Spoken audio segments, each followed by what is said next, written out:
సాగే శ్రీకృష్ణుడు, ధర్మదీపమై వెలిగే యాదవుడు. యుద్ధం తప్పించుటకు అడుగులు వేసే, కానీ గర్వమే మార్గమున అడ్డుపడే.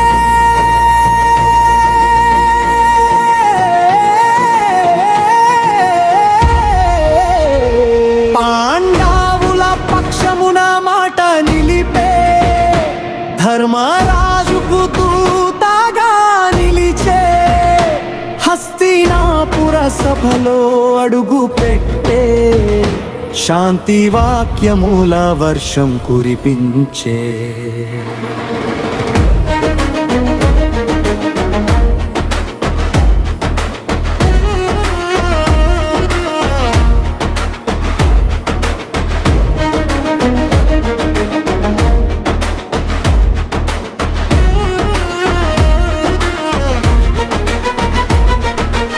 ఐదు గ్రామములే అడిగే మాధవుడు, రక్తపాతం వద్దని కోరే దేవుడు.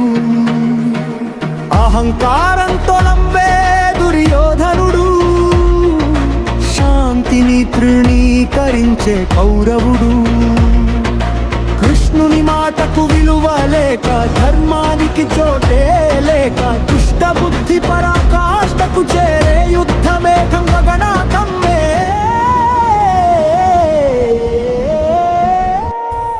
సభలో బంధించ ప్రయత్నమై,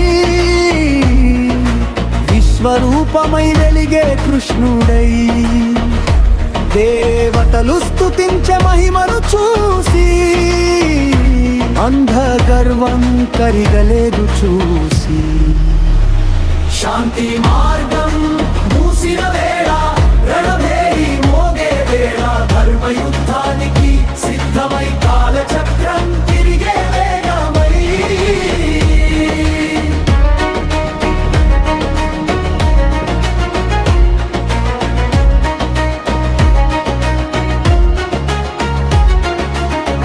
యుద్ధానికి కారణమైన పర్వమిదే,